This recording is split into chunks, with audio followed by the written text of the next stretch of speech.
the lake.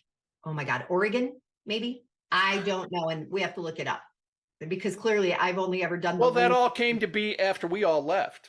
So it's That's true. understandable that we may not know all of those details. Welcome to Real Siblings, It Ain't Easy, a real estate podcast with the goal to educate, inform, and save their listeners time as they navigate the market and properties in their neighborhoods. Get ready to join real-life siblings and professional real estate advisors, Donna Reed and Eric Seemann, as they discuss how it may be simple, but it ain't always easy. Every time I think about the places I have known, I realize that times have changed. So I'll do what I can to make this house into a home. Yeah, yeah.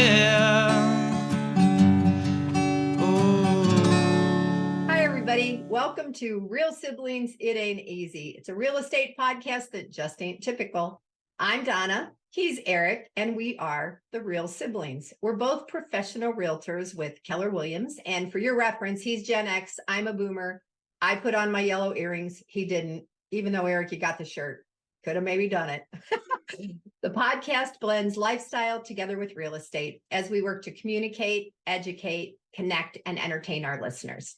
While the topics vary and our conversations always go in many directions, we work to provide our listeners with insights into our industry, better equipping them, you, for your next real estate transaction. Eric, what's up?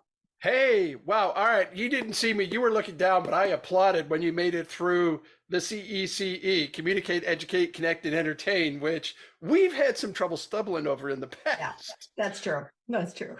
So we're going to get into the topic. We got a lot to talk about today, but I wanted to put in a little bit of a disclaimer. We are focusing almost, I would say at this point, probably going to be close to 100% lifestyle related, as this episode we're recording is a follow-up to our episode 26 from June, which was a presentation of our hometown that we spend a lot of time talking about, Lindsey, Ohio, having their Sunflower and Homecoming event. I will say first annual because we just got confirmation. There will be number 2. Just to make it easier to reference that, I don't know what platform you may be looking on, but I wanted to point this out to you. Went back through all of our episodes, and now every single episode has a number regardless of what player you're on or where you're listening or how you're listening, consuming this podcast. So it'll say episode 26, and that'll be followed by right now S1 or S2, meaning season 1, season 2. And that just is going to help you when we reference to go, they talked about what? And we'll be able to refer back to that. So that's disclaimer. And then before I hand it over to Donna, I want to talk about what I'm calling, or what we have learned to call and teach about, which is the Reticular Activator. And if you've never heard that term before, scientifically, I sum it up as saying we see what is on our mind. And when I teach new agents and I present this concept to them, I use the dream car as an example. So if you're in the market and getting ready to buy a new car, and you've now been scouring the market and you've made a decision that you're going to get a specific make, a specific model, and a specific color, suddenly that's on your mind. And the next time you're out on the road, you're going to see every single time you come to a stop, it's like, oh, there's one right over there. Oh, there's one right there. That has actually happened to both Donna and I in the course of producing this podcast. We're real estate agents. We drive around a lot. We look at a lot of things. But it is surprising how preparing for, presenting, and getting into a mindset where the podcast is on our mind, how it affects us. And the reason that's presented is because I thought Donna, in talking about the trip to Ohio, which is where we're going to end up today, started in Arizona and New Mexico and into Colorado and what she saw. Mm-hmm. Mm-hmm. I actually drove to Colorado, Eric, a different way than I ever have because I was in Phoenix. I was starting in Phoenix instead of Tucson. So I could have gone, I chatted with Caleb a little bit, who has driven it a lot. He typically goes to Flagstaff and over. Well, my GPS kept sending me more on a diagonal through smaller towns. And I had a lot of input from people about Yep, it's slower, but it's more scenic and all that. And bottom line is, I went through a whole lot of our Native American nations. I went through the Navajo Nation. I saw signs for the Hopi Nation and the headquarters or the town centers. And, you know, our dad took us cross country in 72 or 3. I can never remember exactly what year. And 73. 73. Dan graduated 74 and started school, and then you were 76. Yeah, yeah. And I remember Dad being a little frustrated that pretty much every time we got in the car, I would fall asleep or I would be bored. And I remember thinking, I remember the desert was like super hot and dry, and you know, it just didn't mean much to me. So going through and seeing the beginnings of housing and how people lived and how we have grown and how we use what's available to us. So if people lived in cliff dwellings, it was because that was their option, right? And we had an episode, our last episode, which I think you told me is 29. 29! Which was about doors, and the doors that, you know, were in our homes or around the world. Well, they didn't necessarily have a door. They had to walk into a cave or the cliff. Or a piece of fabric maybe that might have been hung up before they fabricated something out of wood. Right, right. So that whole drive is just way more fascinating to me, and to the point where it can be dangerous. I remember Dad used to gawk and we would be like, pay attention to the road. And now I can be that person. I can be like, oh, don't be so busy looking to the side that you're not paying attention. I think I even used Dad's answer when I hear that when someone's in the passenger seat next to me, and it's like, look, I do hundreds of miles every week, coming and going and returning home safely. So I know. I got this. All right. Yeah. So you went through there and then ended up in Denver. And Denver was a quick trip, right? Quick stop. Denver. Yep. Spent the night with Caleb, picked up Adam. Adam and I started across country to Ohio, and he had worked. So we left in the evening and drove and got to our brother Dan's house at like 2 a.m, which, you know what? Less traffic. You're not heading into the sunrise. It was all good. Adam and I can always talk for hours. Didn't see a lot because it was night. It was dark.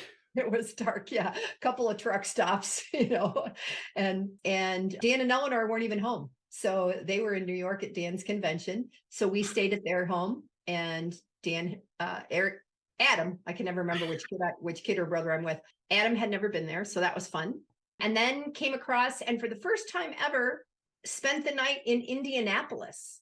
I had never spent the night. It's so close, right? It's so close to where we grew up that I didn't go there overnight.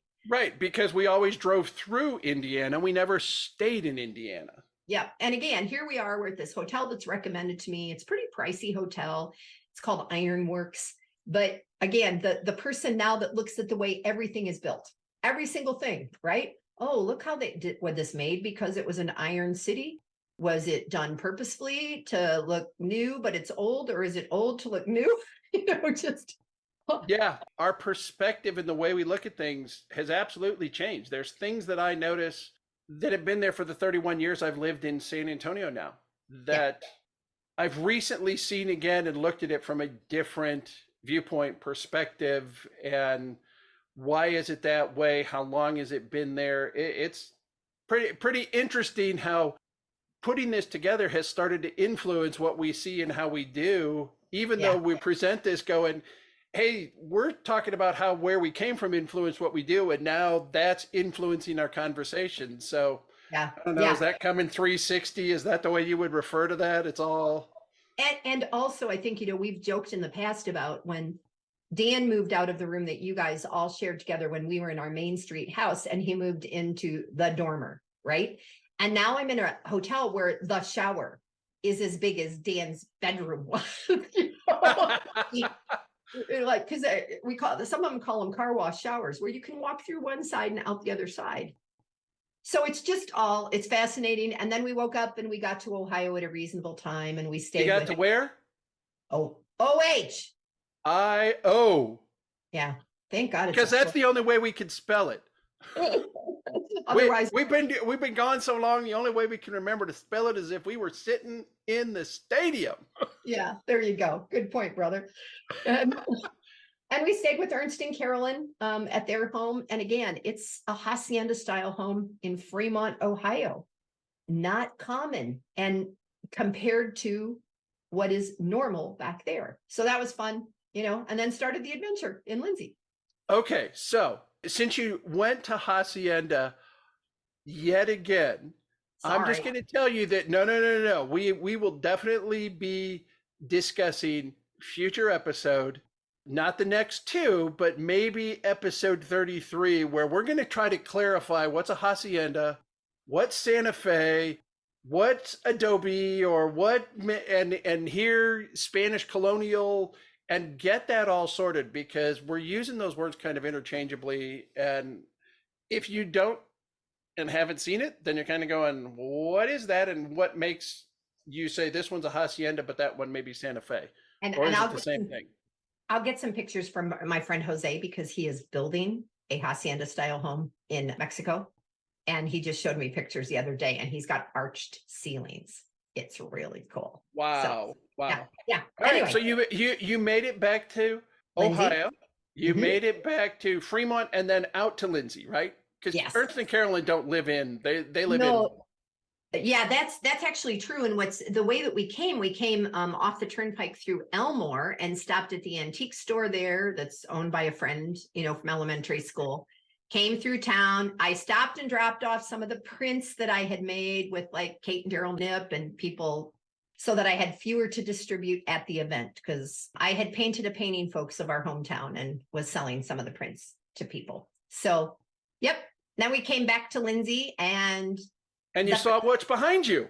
Yeah, we saw what's behind me. Welcome, the sunflower. And what's really cool is I'm going to lean to the side. That was the train track back when we were kids. So that's when we were growing up, that was the trains. That's the bike trail now that has some name that I should remember, which I don't, that goes all across a good portion of Northwest Ohio. Yeah. So if you want to do day-long bike adventure, does it go all the way up to Toledo? It goes to, I think, to not Maumee, the lake.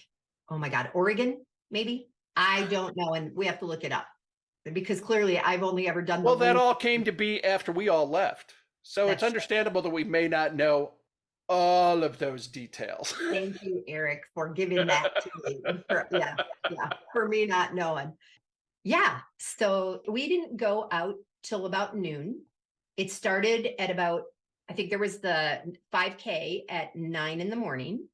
And I had just decided that there was no way I could be somewhere from 9 a.m. till 9 p.m. Even with the espresso cart? Even with it was just going to be too much. So we, yeah, I know. So we got there about noon or 1 and immediately went over to the old school where my friend Bonnie was giving tours of the school. Okay. And we've talked in past episode about the elementary school, whether we called that Lindsey or Washington or Washington Elementary. That is not what she's talking about. The Fremont City School District made the determination to tear that building down, demolish it, because it was getting to a point where it was not cost effective to continue to try to maintain something that had the originally installed boiler heaters based on the population. She's talking about what was the predecessor to that school, which was a big 2-story brick school that from the big house that we talk about on Lynn Street was a couple of blocks away. Right. Bonnie's got the downstairs pretty well done. And then the upstairs, it's funny, like going into a lot of places where you can, there's a cord going across. You can look, but you don't enter the upstairs room yet. It's not ready. I have to ask the question. Did she do anything? Did they try to repair the wall down below that had been turned into like a drive-in roll-up door on the first floor? They have big doors there. Yeah, it's not a roll-up anymore. I think they have school doors, maybe. Oh, okay. So they did do something in there. I remember, and that was one of those that I'll say even years ago, when the previous owner made a decision to put that in and be able to drive a vehicle right into that lower level, I was not appreciative of that. No, and I know. I'm going, what a terrible thing to do to that old building. But if they've been somehow able to modify it to bring it back a little bit to where it was at, that's cool. That's cool. Maybe sometime we should get Bonnie on here to talk about what she's done and what's been easy and what's been hard in the redo of that. And renovations and restoration and where those lines intersect. Yeah. Yeah.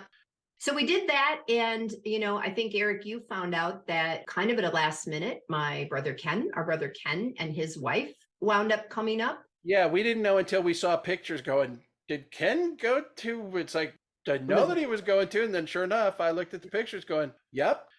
And our cousin Amy came and her daughter came from Eastern Ohio, and my cousin Doug came and his new wife. So it was super great from that perspective for me, not to mention seeing, for me, it's all about the people, right? The food matters, the games matter, the camaraderie matters. But for me, it's the seeing the people that I was so close to, because to be fair, I lived there much longer than any of my brothers. So one of my favorite pictures is 5 or 6, Adam and 4 or 5 other kids with their 4th grade teacher, with Mrs. Randolph, who's about a foot shorter than all of them, maybe a foot and a half. Which Mrs. Randolph? Was that Peggy? Peggy, Phil's wife, Peggy. Yeah. Yeah. And she made a point of getting a picture with the kids. And the people that came, first of all, it turned into a beautiful day. It was. Yeah, you can see that pictures behind you, and the pictures that I saw posted, I had no idea. I don't know if it's because of the sunflower and what they did, but the town deciding to embrace that from a theme and painting the windows on the buildings and flower pots. And clearly people were planning this ahead of time because they had some planted in their front yards. Yep. And just so that they had sunflowers that were blooming at this point in time. And I don't know if there was a competition in town, but the Voorhees home, Diane still lives there. And there was a ramp to the house, maybe for when Kathy, she was helping. I don't remember or know the reason, but she had like the sunflowers behind me in the picture all the way up the ramp. And other people painted great big paint pictures in their windows. It was really, really sweet. And, Andrea, in our episode in 26, where we were interviewing the people putting this together, they talked about wanting to have the camaraderie, wanting to bring back the town, that after the school was torn down and we didn't have that festival, and then COVID, just to remind people, hey, we're still here and we're still a community. Yeah, I get all weepy about this. I get weepy about so many things, don't I? But it was a great place to grow up. And Andrea had pointed out, they had a theme. It's like proud of our past, excited about our future. Yes. And we talked, and we know that they didn't have any way, because there were so many things going on in so many different places to be. There were basically the city park, the school, Creek Bend Farm was taking people in later in the day because of the rains the night before. I understand the Sunflower did not open until later in the afternoon, but they were going everywhere. And I can tell you from the pictures that I've seen, I have to say several thousand people. That would be a town that officially, I think in the 2020 census was only 450 people. You're talking about quadrupling to quintupling the population with people who came to participate and join in, whether that was the farmers market, whether that was the singing, and whatever it was, the marketing and everything, it just all came together and looked like it was so successful. And some were like, I got to see several people from a class 2 or 3 years ahead of us who I'm friends with on Facebook, but I haven't seen since 1976, right? And then people that just came from other towns. Someone that I worked with at the Andersons came with a friend of his, because he grew up in a farm town, and I had messaged him. And someone else from my elementary school class, one of the Overmeyers, came from Georgia. We had asked in our prior interview, what are you going to do if it rains? Well, let me just tell you, there was bingo, and there was the history in the firehouse. And the cakewalk. There was a cakewalk in there. You see all the tents. Even when Adam played music, so I'm going to throw it out there that Adam played music, and he didn't stay on the stage where the first band had been. He came down to the ground, and people were just standing around and sitting in the shelter house. And so it was a little like a bar, but not a bar, right? People coming and going. And I tried to see certain people. I was passing out these prints, and to say how many people were there, I missed people that we thought we were like, oh, I'm on the trail. I'm right here by this. And we still didn't find each other. That Right. And you had said too that, or I guess it was Andrea's message, because Andrea, who was in episode 26 and really kind of the brainchild behind this, going, we got to have something. Yep. And spurred people into action, and Daryl and Russ and her husband Ryan and all got involved. But Andrea was saying that Bonnie, just like you, that old original schoolhouse, say early 20th century, late 19th century, early 20th century. Yeah. She started counting when they opened the doors at 10:30, and by 1 o'clock she lost count because it was somewhere over 500 people by that point. Right. That had come to tour an old schoolhouse that's being turned into a house. Not even, it was like walking through an HGTV or DIY show, right? Absolutely. And then I mentioned to you that by the time we were ready to eat, the Greek food truck totally sold out. Totally before noon, you said, right? It was early. Well, no, it's probably like 1:30. I thought about that because I went to the schoolhouse first and picked up the antique that I was bringing back. And so they closed up, and I thought, man, this is going to go till 9 p.m. Well, let me tell you, they were back. They were back with more food, serving again for supper. And Roots Poultry. So if you're in and around Northwest Ohio, Fremont, Lindsey, Elmore, Hessville, Gibsonburg, whatever, you know what Roots Poultry is. And for Roots Poultry, one of their big things was always their pulled chicken that was just ready to go. The number of times it would be served on those little potato rolls, as little sandwiches and things like that. They apparently were there, and if I Andrea said they had to go and out to the facility and restock 6 times.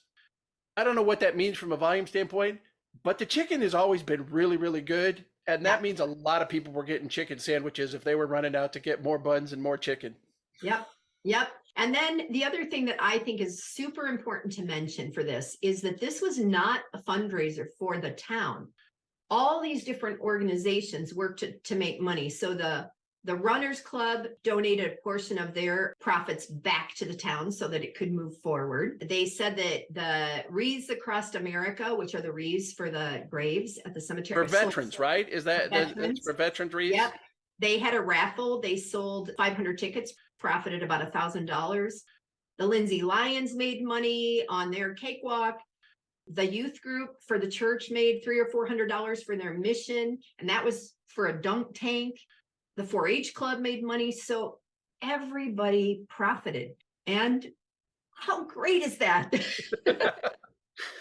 Including me, who got to pay for my gas with the prints I sold. Gas before the flight out of Cleveland. And it was exciting that we did find out just before this that they've locked in a date, right? Yeah. So, I don't know whether we should advertise that or they should advertise that. Okay. More information coming soon.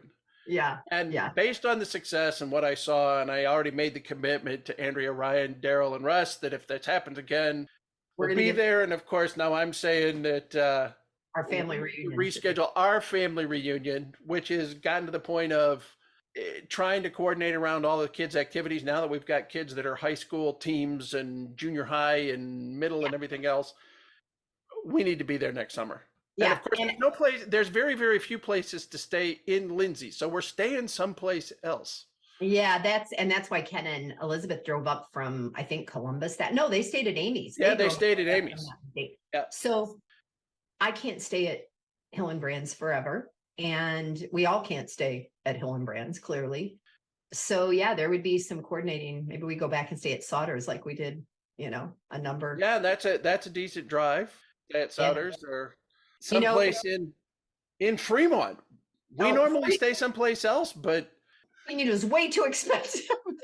Because you said how expensive it was. They're so close to the lake, and that's their season, Okay, well, we're going to start bringing this one to an end, and just so you know what's coming up. Wait. You're going to talk about going to the house we grew up in, or is that what you're doing now? No, go ahead, finish that. Do that. Yeah. So I wanted you all to know we talked so much about the brick Victorian on Lynn Street that we grew up in, and there is someone living there, appears to be grandparents raising grandkids. And I stopped purposefully with one of my prints to show them the house. And they took a picture of Adam and I on the porch swing, which I think is the porch swing that was there when mom and dad lived there. To be I fair, don't know. It looked too small to me. well, I was afraid it was going to break with both of us on it, just so you know, but they were very kind. The house still needs boatloads of work. I think they're working on it. It's a little hard to go and see, but it's a little better than it was before. And they seemed, especially the teenage grandkids who were like 14 and 15, seemed grateful to talk to us. And I think, Eric, I think a couple of them are sleeping in the attic. Wow. Okay. Yeah, And that means not insulated, or we need our own space, or however that's working. So, Yeah. All right. Well, the other thing that I was going to lead into before Donna pulled that one up was next episode, looking ahead from Ohio, Donna jumped on a plane and headed overseas. So that reticular activator was working in Germany at Luxembourg. So we're going to talk about that on our next episode. And that's it. Anything else? Any final thoughts? I think we talked through most of it, and I'm excited always to talk about what I saw in Europe and what I think. Yeah, I know. And apparently people are excited to listen. It's one of our best episodes. And I think maybe that one, you need to not sleep again. So you sound as slightly, I don't know, deeper as you were last time, going, oh my gosh. Oh my gosh. Oh my gosh. Well, thank you all for listening, investing your time, and taking it out of your day, out of your week, however you choose to listen to this. You know, I said at the beginning, this was going to be a lot of lifestyle. We reminisce, and clearly from the tone of our voice and the looks on our faces, for those of you watching video, know how much this small town means to us. It wasn't the house, it was the lifestyle, and it is the blend of the two that impacted our careers so much in real estate. Today, as we wrap this one up, remember, we're both professional real estate agents. We both work with Keller Williams, Donna with Keller Williams Southern Arizona, myself with Keller Williams Heritage here in San Antonio, Texas. And we would be happy to help you find a perfect property to call home, create lasting memories, and build your wonderful life. If you're listening around the globe, somewhere around the country, we can connect you with another professional agent who can assist you. Let us help you in that search, and not just go in blindly going, the first person who picks up the phone is who I'm going to do business with. So with that said, just remember, it may be simple, it ain't always easy. And until next time, I'm Eric. And I'm Donna. And we are Real Siblings. Are we getting better at that? That time was pretty good. Thanks, y'all. Every time I think about the places I have known, I realize that times have changed. So I'll do what I can to make this house into a home. Yeah, yeah. Hi, I'm Annabelle, and I want to thank you for investing your valuable time in listening to Real Sibling. It Ain't Easy. I hope you found this episode informative and enjoyable. There are several ways you can support this podcast with my Grandpa Eric and Aunt Grandma. Please take the time to like, follow, and subscribe. Additionally, leave them a 5-star rating along with a review on your preferred podcast platform. The final thing I would ask is that you recommend this podcast to a friend, a family member, or an associate. Your engagement is critical to their ongoing success, and they look forward to connecting. Check out the show notes Grandpa put together with their contact information, including emails, phone numbers, and website. And remember, the Real Siblings look forward to hearing from you.